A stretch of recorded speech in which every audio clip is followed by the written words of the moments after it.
What's up YouTube, it's your boy SK Visions, and today we got another video for you. Today,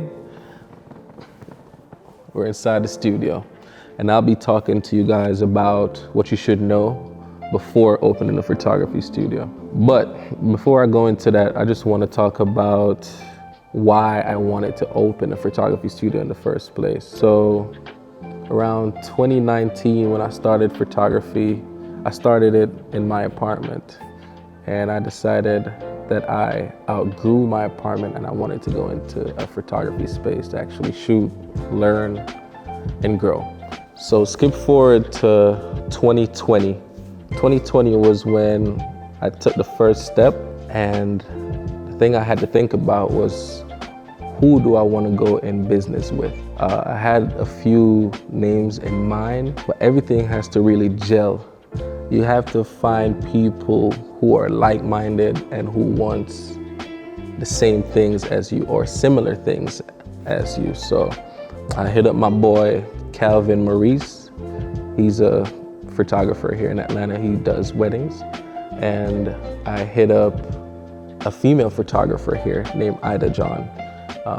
Both of them said yes, so we decided to push forward with actually finding the studio. Okay, now it comes on to finding a studio. How do you actually find a commercial property to house a studio? It was very difficult at first. I had a realtor. I tried to use, she's just a regular realtor that does houses, and I'm trying to find a commercial property. So we went through her. It was very bad. I did not get what I was looking for. Everything that she was finding for me was just not it. So my brother Roger, he's not here right now as well. He decided that he's gonna check online.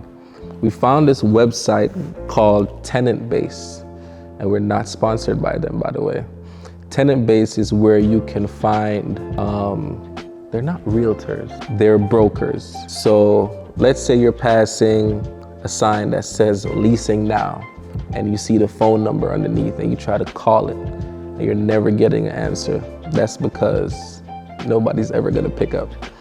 Brokers are people that can contact the people that are leasing the buildings. They got the best route in contacting the actual property owners, and then that can get your foot in the door. So after speaking with somebody from Tenant Base, we got a broker and we decided to tour some places. We found this place along with 3 others, but we decided to use this space because it has an AC unit. Well, it has 2 AC units, and we're able to actually build out the studio how we want it. So a lot of places were not offering that to us, so we decided we're gonna stick with this. Another benefit in choosing this space would be that it's located in a business park, so clients feel more comfortable. We have a lot of parking out front, and it's just a good environment.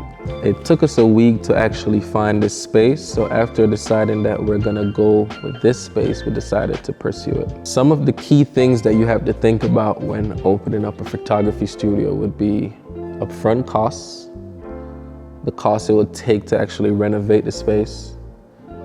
I would say monthly expenses, tax information, make sure you do your taxes, and also heating and air conditioning. Before I continue, I want to touch on the monthly expenses part a little bit more, because there's a lot that goes into it when having daily operations. You have to pay for a lot of things monthly. For upfront costs, you have to think about what it's going to cost you to actually step inside the building. For us, we actually ended up paying like $11,000 to step foot inside this building. That is 2 months rent and a deposit. Different places may vary. I don't know what the requirements are for those places, but our requirement was 2 months rent and a deposit. For renovations, they actually helped us build out our space. We didn't actually build anything, we just got rid of. So we opened up the ceilings to make it higher. We knocked down any, we just didn't want to feel confined. So we decided to open the space out as much as possible. So they definitely helped us. They did charge us, but it just got added to our rent, which wasn't a lot, to be honest. They are very good at that. So that's one thing. But look out for renovation costs. I know majority of places do have you renovate on your own, so you'd have to hire a third-party company to actually build out your studio. For monthly expenses, you have to think about rent, light, water, trash. You got to think about storage if you don't have any. We don't have storage, so we have to pay for a storage unit. You got to think about internet. You got to think about gas for your heating. What else? Oh, you also got to think about insurance. We have limited liability insurance, so slip and falls. We have to make sure if anybody slip or fall in here, we can cover that. And you also have to think about what it will cost to actually clean the place weekly.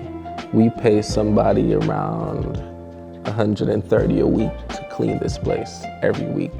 So we have to keep up with that so that we can stand out. Now, one of the good things in opening a studio for us would be creating a community. It was very big for us to actually create a community of creatives, create a family, people that look out for each other, as far as photographers, videographers, hairstylists, makeup artists, the whole nine.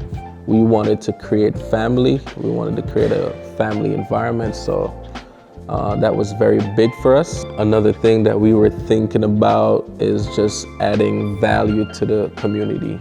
We wanted to be a hub for creativity. We also wanted to teach the younger kids about being a creative. And also a good thing about owning a photography studio is the networking portion of it. Starting a photography studio, I have met so many people that I probably wouldn't have met at all if I didn't have the actual studio.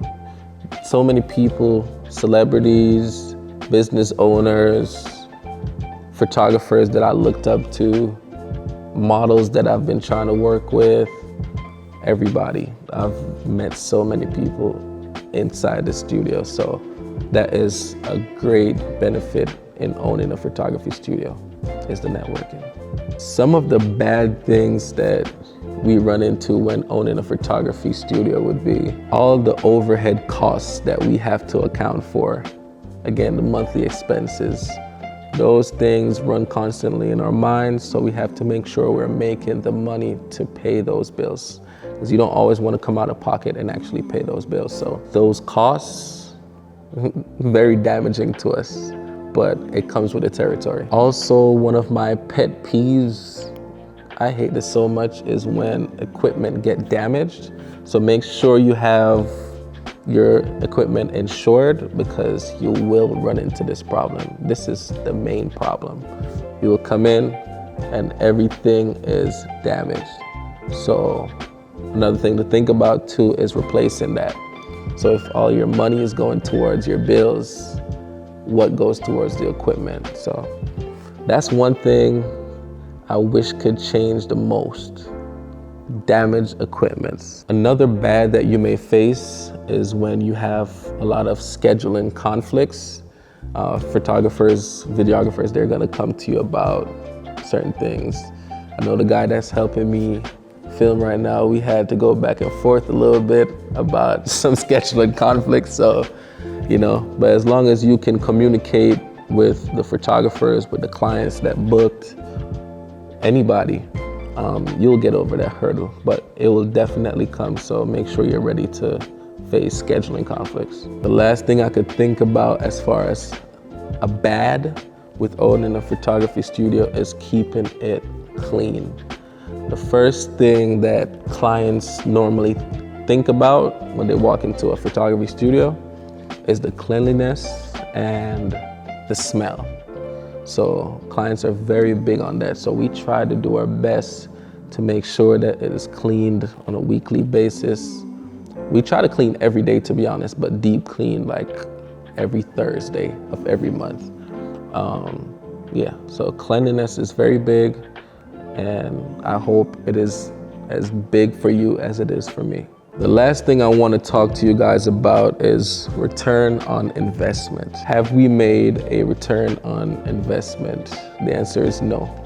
We have spent thousands on thousands of dollars trying to put in towards a studio, trying to make sure our members are happy, our clients are happy, and it's a lot. It's a lot to actually consider.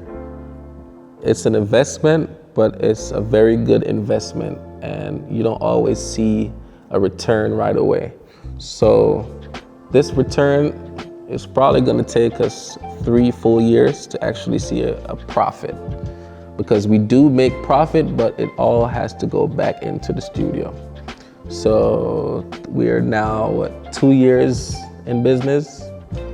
So around the 3rd year, we'll be able to actually put money in our pockets, because we spend a whole lot. Shameless plug, if you're ever in Atlanta and need a photography studio, my studio is ISO Studios ATL. So that's it for now. If you guys have any question about running a photography studio that I have not covered, I know I briefly covered it, but if there's any questions, leave it in the comment section below.